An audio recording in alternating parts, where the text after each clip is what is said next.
Dranix Vendetta di area observatory. Ada Red Bull Rebellion juga menuju ke area shipyard. Tapi kalau gua nggak salah ini kenapa pesawatnya atau tim-timnya turunnya di area bawah map semua ya. Lu lihat di Factory. Ini di Triangle kota sendiri, di Triangle City sendiri dari Factory, Pochinok, Mars Electric ini banyak banget yang bakalan turun. Gue agak sedikit bingung di sini yang mana Stargate apakah dapat fire? Oh, sudah mulai firing di area Factory di mana dari Gary mendapatkan satu knockdown ya menuju ke arah dari tim Stargate coba untuk dikejar. Gary mendapatkan satu pick up lagi. 2 orang tapi masih ada follow up damage dan 3 orang sudah terkena dari seorang Gary. Wow. Early fight yang cukup mengejutkan dari tim Stargate harus dipukul mundur oleh Gare. Ya, yang mana tadi awalnya dari tim Stargate gue rasa dia memutuskan buat early fight di wilayah Factory. Tapi dia notice adanya dari tim Bigetron yang turun di situ. Dan juga sehingga kalau misalkan dia mau ke oh my god, tapi ada First Raider di sana yang udah berhasil mendapatkan tim exchange full ya. Oh, balik lagi. Ada banyak banget yang Kenapa memang dari tim-tim tadi kalau gue lihat dari arah pattern turunnya itu bersinggungan. Kayak dari ada dari BTR sendiri lawan Stargate, tadi ada FR juga lawan tim lainnya. So memang untuk di match pertama ini masih pembacaan untuk setiap timnya. Mungkin aja nanti ada evaluasi setelah ini bakalan ngebagi bener-bener ngebagi. Lu bisa lihat di area pick sendiri itu kosong. Itu dia, dan kalau misalnya kita lihat juga tadi di wilayah Captain bakalan ada tim Onyx juga yang udah mulai bakalan ketemu sama musuh ya. Tapi balik lage sih, kalau ngomongin soal Stargate, gue rasa dia agak sedikit tersurprise, tercaidak juga. Mungkin dia pikir dari tim Bigetron itu bakal ngarah ke Sentosa, tapi ternyata enggak. Dari tim Bigetronnya juga mutusin buat war di Factory sampai akhirnya Stargate yang emang notabene tadi mutusin buat mundur, itu udah nggak bisa. Dan gue rasa di situ ada perang juga antara Pet Falco. Kita tahu sendiri sekarang. Falco itu emang benar-benar penting banget buat digunain ya. Sebenarnya kalau Falco sendiri kadang-kadang gini, gue sendiri untuk penggunaan Pet Falco ini memang cukup krusial banget ya. Memang ada cara-caranya yang bener-bener jadiin suges antara misalkan ya, lu pakai Pet Falco sama-sama Max nih. Itu kadang-kadang ada yang lebih cepat turun duluan, ada yang enggak. Dan untuk sementara itu kita beralih dulu, ini ada Devito yang sangat berbahaya sekali ya, terkena knockdown juga. Udah harus di knockdown, yang mana ada satu pemain Onyx yang udah mulai ada di sana di rumah beton kuning atas di bagian depan wilayah Cape Town. Apakah masih bisa di-revive? Sudah terlihat Lixkey sudah mulai men-tapping dengan M60-nya. Bagi yang cukup ini ya, cukup adil juga ya, setengah Cape Town diambil oleh setengah tim. Tapi di sini sudah mulai ada pressure karena dari Devito sendiri nampaknya masih coba untuk dilakukan revive dan sudah berhasil.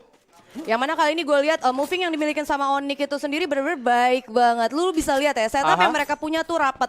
Tapi balik lagi harus diwaspadain karena bisa jadi juga counter surprise buat mereka. Ternyata ini dia yang gue bilang. Dan bisa dapetin satu knockdownnya, namun dari seorang Lixkey sudah terkena knockdown juga. Jars langsung mengeliminasi salah satu player dari tim Rosugo. Namun masih ada Airgun. Dan juga 3 pemain Rosugo lainnya. Devito kembali lagi untuk di knockdown, tapi masih coba untuk di firing dari arah sebelah sini. Dan Airgun bisa mendapatkan satu halangan yang cukup berat. Ya, yang mana kali ini juga sebenarnya Wiza juga bakalan bisa untuk di revive, tapi hati-hati Airgun. Karena dari belakang juga ada musuh. Nah, ini dia udah mulai ketahuan. Backstep yang cukup baik dari seorang Abax, tapi ini cukup keluar berbahaya banget, langsung dibalikin. Tapi masih ada follow up damage juga dari seorang Wiza. Airgun mendapatkan satu knockdown kembali. Awal yang kurang baik untuk tim Rosugo Veda tentunya di sini. Ya, yang mana gue rasa dari Rosugo sendiri harus dipaksa mundur. Kali ini udah nggak bisa terlalu memaksakan. Ada satu player selain Devito ya. Kalau Devito udah nggak bisa pergi kemana-mana. Tapi satu player yang lain gue rasa dia masih bisa kalau emang mau escape dari sekarang. Karena kalau misalkan dia lihat di sini live-nya juga masih 37.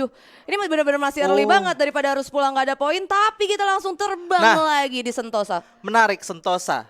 Markas lama dari tim EVOS Esports. Gue kangen banget lihat EVOS turun di sini. Jadi rindu ya jadi kita. Rindu. Jadi flashback. Karena memang Sentosa sendiri, dulu kita tahu mereka bisa sampai juara dunia ketika turun di Sentosa. Yes, itu dia. Tapi kali ini dari Siren juga emang punya wilayah Sentosa dan menghuni cukup lama ya. Menarik sekali, jadi ada beberapa penghuni Sentosa yang satu balik lagi setelah sekian lama ditinggalkan, yang satu memang penghuni tetap dari Sentosa sendiri, yaitu dari Siren. Dan Siren sendiri juga menarik, menurut gue mempunyai strategi yang cukup baik, di mana sekarang lu bisa lihat sendiri udah satu orang terkena dari tim EVOS Esports juga. Yes, kali ini Abu juga harus di knockdown. Mr. 05 masih open vision. Sadar dia kalau ada musuh di depannya. Dan kali ini Mr. 05 bakal coba ngerasinnya pakai P90 ya. Bukan pakai shotgun, masih belum dapetin senjata andalannya. Betul aja Devito, nggak bisa untuk keluar dari sergapan yang dilakukan oleh tim Onyx Olympus juga. Dan kembali lagi dari Abu sudah berhasil tereliminasi. Waduh, EVOS berat banget. Esport harus kehilangan satu pemain ya. Sebenarnya kalau misalnya gue lihat dari moving yang dimiliki sama EVOS sekarang, dia bakal mutusin buat cabut sih. Kayak back off dulu, masih early, atau mungkin bakal coba cari counter play-nya seperti apa. Karena balik lagi ya, EVOS mau berapapun orang ya, mau sisa berapa juga. Gak masalah ya? Gak masalah. Gak masalah bener. Gak masalah, kayak easy peasy gitu ya. Iya, walaupun dari Sam13 sudah menerima hit damage yang cukup sakit, seperempat damage sudah mulai hilang dari arah tim Siren. Langsung melakukan flanking dari seorang Justin. Jumpshot di sana dengan menggunakan XM8 tapi nggak ada tapping yang terkena. Sudah mulai ada follow up, langsung dikejar oleh seorang Kruger. Street melakukan covering up, tapi dari Sam13 mendapatkan satu knockdown dari tim Siren. Raw masih mencoba untuk following up dari Mr. 05 dari arah belakang juga sudah mulai datang. Sam13, Erik 1 lawan 2, Decoy. EVOS harus tumbang di peringkat ke-11.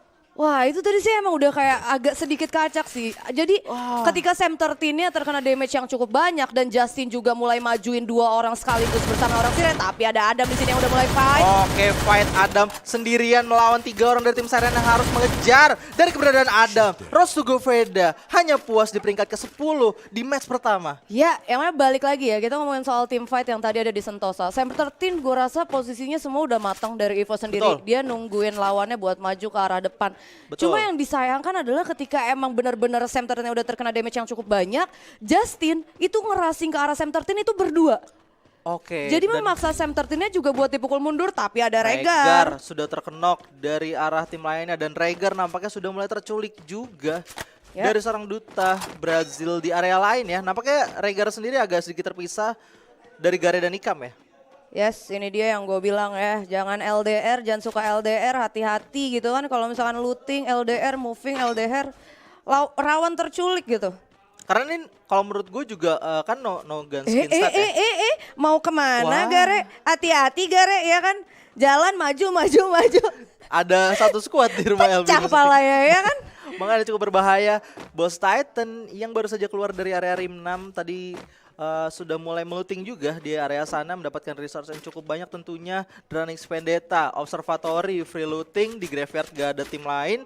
Di Khatulistiwa juga gak ada tim lain, harusnya keluar dengan resource yang cukup banyak. Lu bisa lihat, phase 4 ada glue wall 3 biji juga.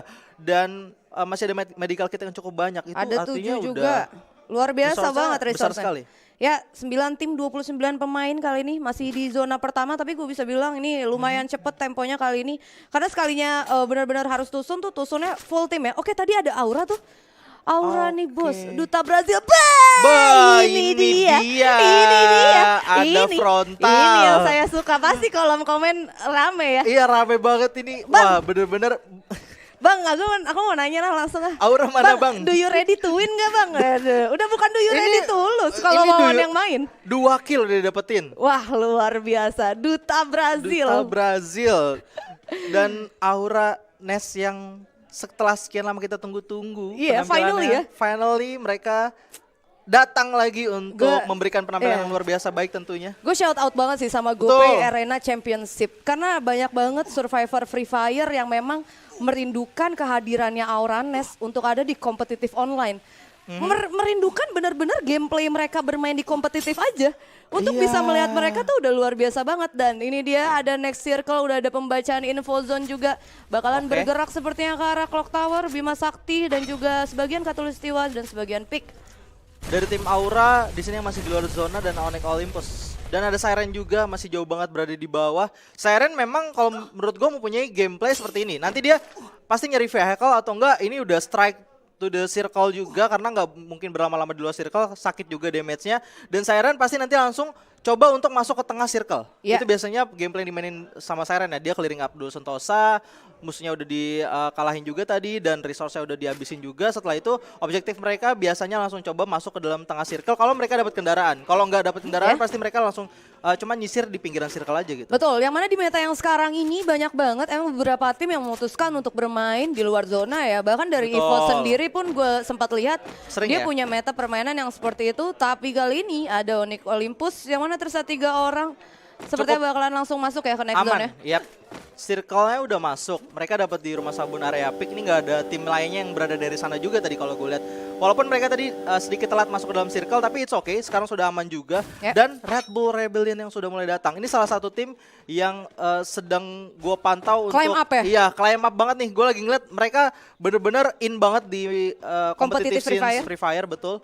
Dengan kemarin juga masuk di Grand Final untuk di official turnamen. Sekarang mereka nunjukin lagi bahwa mereka pantas gitu untuk di GoPay Arena Championship. Pastinya, dan kita bakal lihat seperti apa gameplay yang dimiliki oleh tim RBR. Tapi kali ini ada Dranix yang udah mulai memanfaatkan patahan. Jarang-jarang nih ada yang main di patahan Bima sini ya. Kayak gue baru lihat kali ini nih ada Dranix. Ya ini benar-benar menarik ya. Dia munculin suatu meta lagi dan ini bisa jadi hal yang diambil atau hal yang dievaluasi dari tim Dranix. Kalau misalkan circle-nya condong ke arah Bima Sakti, ke arah Hanggar, apa yang bakal mereka lakuin untuk setup? Dan ternyata ini setup ya. Gue suka banget sih sebenarnya sama setup yang dimiliki Dranix tadi. Sebenarnya kalau dari posisi Devil yang ada tadi di Sutet, itu nggak akan kena hit sama yang di rumah L. Betul. Dan bisa nyayur juga yang datang dari Clock Tower. Tapi ini dia pelakor gaming UFV drone. Nah, dari ada UFV yang lewat tadi, satu player dari tim Bigetron harus dipulangkan. Langsung meninggal ya, langsung terkapar kayak gitu ya. Sulit banget, karena ada Bareta juga tadi yang dipakai sama tim First Rider, dipegang oleh salah satu playernya itu dari D1. Jadi sulit juga untuk lu stay di tower, terus ada yang pegang AWM atau enggak Bareta, itu udah enggak kelok gitu, nggak bisa kemana-mana lagi. Ya, yang mana kali ini juga dari First Rider Alpha udah mengumpulkan 5 poin kill. Sementara Ikam juga udah sendirian, nggak bisa berbuat apa-apa. Apalagi dia juga ada di tower, sebenarnya bakal sulit. Tapi it's okay, karena dari Begatron sendiri udah ngumpulin 3 poin kill. Gue rasa dari Ikam sendiri nggak akan coba moving terlalu banyak ya. Apalagi dia juga udah natis kan tadi, Gare mati 1 tower kan sama dia kan. Ini Ikam hanya berharap circle-nya nggak bakal keluar dari tower dia dan bisa masuk ke top 2 malah. Top 2 dan top 3 juga ya. Itu bisa banget kalau misalkan circle-nya ke arah sana. Kita masih menunggu circle selanjutnya walaupun tadi sudah ada info box yang dipakai juga ya. So circle-nya wah ini padat banget, padat merayap dari tim-tim yang masih di luar circle. Kayak Star 8, Lone Survivor dari Papa masih sendirian ada di area Clock Tower dan ada Siren yang tersisa 3 orang coba untuk masuk juga pastinya ke dalam circle. Ya bahkan RBR sendiri dia kali ini bakalan terhampit posisinya sama Dranix dan juga First Rider. Sedangkan Onyx kali ini bakalan coba untuk masuk ke dalam zona. Kita lihat yang mana yang pecah duluan. Ini gue suka banget. Perang pasti dari Onyx bakal nabrak rumah L dulu sebelum mereka dapetin objektif untuk stay di dalam circle. Tapi dari First Rider udah mulai moving masuk ke dalam tower ternyata. Wah ini tepat banget sih harusnya waktunya. Hati-hati karena di sini juga First Rider bakal coba jalan ke tower bener-bener open field dan bahkan ternyata udah sampai ya di udah sana. Sampai, betul. Dan ada yang pakai kaleng juga di area bawah dari tim 1 dan sudah mulai terkena. Oh, Bigetron Beat sudah harus tereliminasi. Ada Aimpoy yang coba untuk melakukan firing atau berjalan. Ternyata bos tadi yang menggunakan kaleng dan coba untuk naik ke atas tower. Tapi sudah terkenok. Dia nampaknya memegang atau mendapatkan salah satu senjata yaitu dari M79 dari seorang Marley. Tapi sudah harus tereliminasi dari seorang Kojak. Ya, kali ini juga bakal coba ditahan. Oke, dikeker launchernya apakah masuk? Ditutupin. Ternyata enggak, masih kena tutup 2 kali peluru launcher di sini ya. Harus terbuang sia-sia oleh bos Marley. Oke, Marley, apakah objektifnya yang bakal coba untuk diambil? Tapi dari arah lainnya, dari arah belakang ada tim Siren yang coba untuk nge-pick off. Ini ada AWM yang dipegang sama Apollo. Di lain sisi dari tim Dranix Vendetta, nampaknya melihat pergerakan dari tim Aura juga. Starred sudah tereliminasi. Ada Dranix Vendetta yang sedang berduel melawan dari tim Aura Esports. Tapi di sini masih coba untuk melakukan duel. Oji sudah terkena knockdown dan masih ada Duta Brazil dan Aura nih bos. Ini Aura nih bos. Nampaknya dari ini ya, dari Randa kah bisa jadi, tapi bakal sulitan untuk masuk ke dalam zona. Imba kayaknya Aura nih bos nih. Ya, dan sudah mulai masuk juga 4 orang. Di sana sudah menunggu pergerakan. Duta Brazil terlihat ada Delta menggunakan baretanya langsung bisa menembus sebuah global yang di pops out. Walaupun sudah cukup baik pergerakannya bakal ditinggalin gitu aja untuk men-shakers dalam circle terlebih dahulu. Tapi masih ada dari Aura nih bos yang menembak dari arah belakang. Sakit banget. Dan di lain sisi Red Bull datang sebagai third party. Mr. Home sudah mulai kelihatan. Walaupun dari nih bos masih coba untuk melakukan medikasi. Razor dan Calvin. Wow, 1 orang juga dari First Rider berhasil meng-knockdown. Ombak datang di sana coba untuk berduel, namun dari Delta sangat sekarat sekali. Yes, kali ini ada pepecahan antara Red Bull dan juga Dranix. Bahkan satu pemain Dranix dari harus di knockdown, dua pemain Dranix dari Devil juga udah harus di knockdown. Dan bahkan di ending gitu aja Razor kali ini bakal kesulitan, bakal langsung dimajuin jump shoot. Oke, dan Zay coba untuk membuka war di sana. Razor hanya tersisa sendirian, jump shoot dari belakang. Zico langsung clearing up untuk ke arah tim Drax Vendetta. Red Bull Rebellion memenangkan fight. Itu malah Aura yang selamat satu orang. Luar biasa banget. Padahal tadi gue notice kalau nggak salah dia cuma punya 8 medkit. Ternyata gue pikir nggak akan bisa buat masuk ke zona karena emang kita udah sakit banget ya. Kita lihat di sini dia ternyata pakai Alok dan juga Kelly ya. Jadi rotasinya juga lebih cepat pas ya 5 tim, 15 pemain kali ini. Dan notabene nggak ada yang ngehuni zona tengah. Oke, di lain sisi ada Info yang terkena oleh seorang Kruger. Yang kita tahu di mana Kruger sangat baik dalam menggunakan AWM dan ini ada Barret yang dipakai sama Kruger dari tim Aura Esports juga mulai ingin coba masuk. Sekarang udah aman banget posisinya. Ya, yang mana kali ini juga semua tim udah berada dalam zona yang aman. First Rider berada dalam satu tower barangan udah mulai ngehit juga. Oh, Apollo juga terknockdown lagi. First Rider Alpha sudah dapetin 10 killnya. Ubed, Ombak, Diwan di sana coba untuk men-spray karena Red Bull Rebellion sangat sakit sekali spraynya. Dan ada PR yang cukup besar di mana circle-nya ini menuju ke arah open field dan Red Bull kalau bisa tahan circle-nya untuk sementara dan mereka itu bisa dapat checkpoint, ada tower, ada pohon, ada batu juga di bawah. Ya. Mereka tim yang paling aman untuk sementara kalau misalkan bisa stay itu sementara waktu. Karena posisi mereka juga high ground ya. Wah, kembali lagi. Ini kenok-kenokannya sama-sama ngabisin resource. 2 orang terknockdown. Apollo dapetin 2 dengan AWM-nya sangat baik sekali. Kepalanya nampaknya dari tim First Rider udah copot semua nih. Iya, yang mana kali ini tapi masih berhasil untuk di revive. Kita lihat zona amannya masih belum jalan. Aura juga udah harus puas di peringkat 5. Kena lagi Ubed, ada circle yang udah mulai turun. Bom sudah mulai spray dari Aimfoy. Masih coba untuk pick off dari seorang Diwa. Bisa copet dari arah atas. Langsung saja mendapatkan satu knockdown dari frag granite yang di pop out. Tapi dari tim Boss Titan masih coba untuk masuk ke dalam circle. Ada PR yang cukup besar. Banyak banget tim yang coba masuk ke dalam circle. Tapi untungnya dari Siren masih coba untuk terdistract dari tim arah Red Bull Rebellion. Mr. Home dijatuhin sama Kruger. Kruger juga pengen masuk ke dalam circle nih. Itu dia, Kruger juga bakal langsung di knockdown. Terjatuh raw di sana langsung aja tereliminasi dan Red Bull Rebellion masih coba untuk survive. Boss Titan langsung saja bisa mendapatkan buya hanya dengan 4 kill di match pertama kita. Congratulations untuk tim Boss Titan mendapatkan buya di match pertama. Ya, luar biasa banget pastinya buat Boss Titan karena notabene sebenarnya